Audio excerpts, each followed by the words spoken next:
A factor important to the understanding of stocks is learning how they are described. Some of the terms analyzed in this lecture will be market capitalization, industries and sectors, and cyclical and secular companies.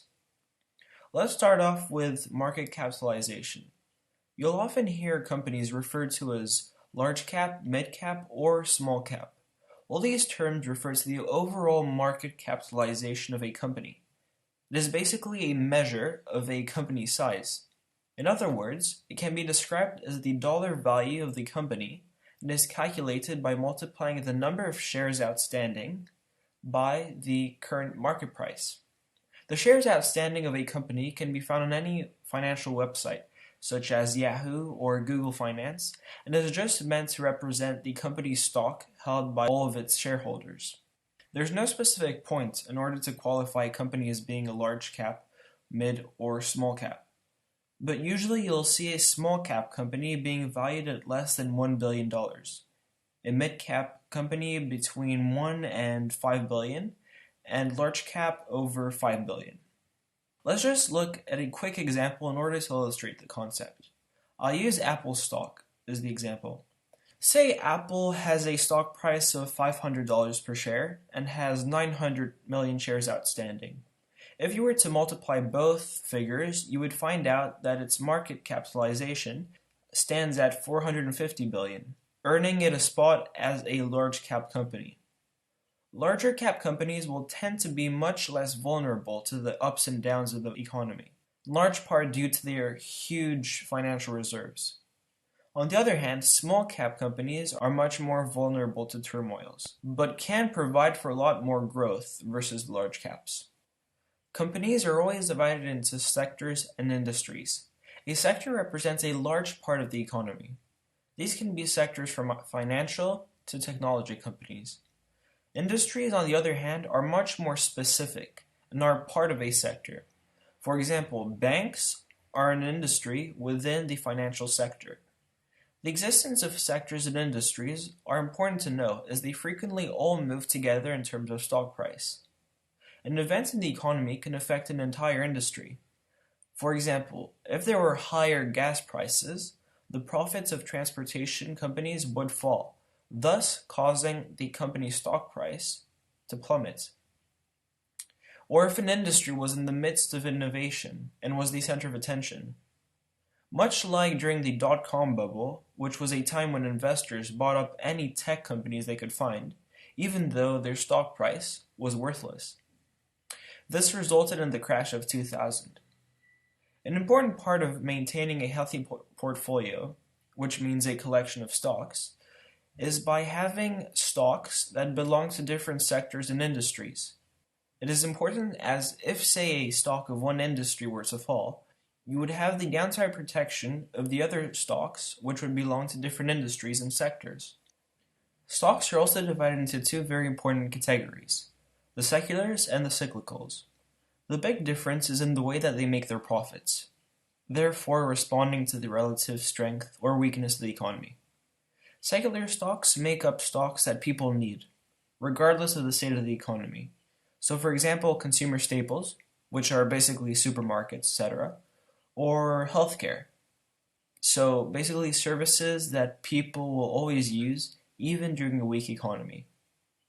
The opposite to these are cyclicals, sectors and companies that require a strong economy to thrive. Industries such as travel or luxury goods are some of them.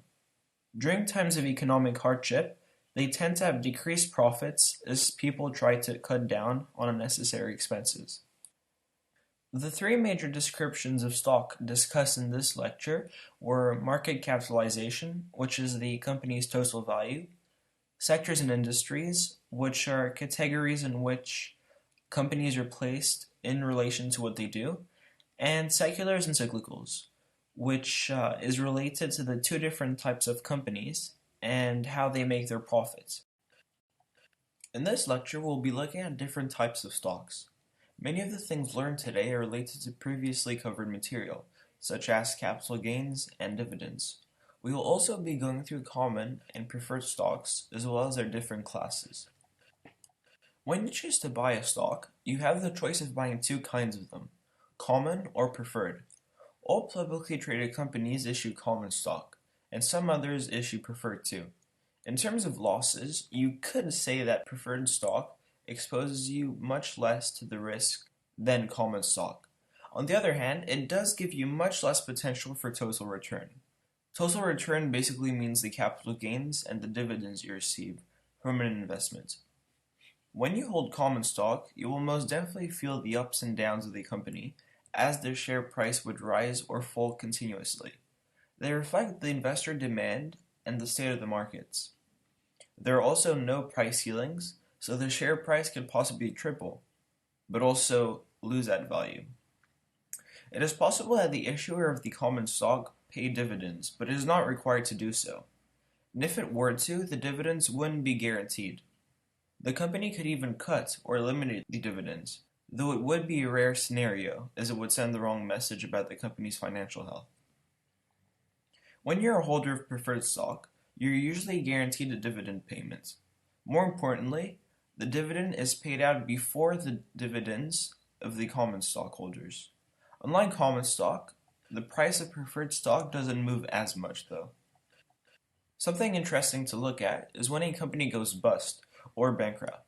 In that scenario, the priority and obligations go first to the preferred stockholder before the common stockholder. So in a very basic way, you could say that if you're in search of capital gains, then you should go for a common stock. But if you prefer dividends, then preferred stock is for you. Let's illustrate everything. So Joe is back for round 3. He's got his eye on Apple this time. He's decided whether he should buy its common stock or preferred stock. Joe's around 50, and he's looking for a stock that he can hold until he's late 80s. In this case, since he's willing to buy and hold the stock for so long, it would be recommended that he go for the common stock, as he will experience a larger gain through his capital gains. Buying preferred stock would apply more to him if he were 60 years old, and he was looking to live off passive income, as we call it, which is basically dividends. There's another classification of stock. In addition to the choice of common or preferred stock, some companies may offer a choice of publicly traded share classes. These classes are designated by letters of the alphabet, usually A and B. A company may offer a class of stock which is reserved for one of its divisions, like another company it might have acquired. In another case, a company might issue different stock classes and have them trade at different prices and have different dividend policies. When a company has dual share classes, it's more common for one share class to be trading publicly while the other one is non-trading. Non-traded shares are usually kept for the company founders and management.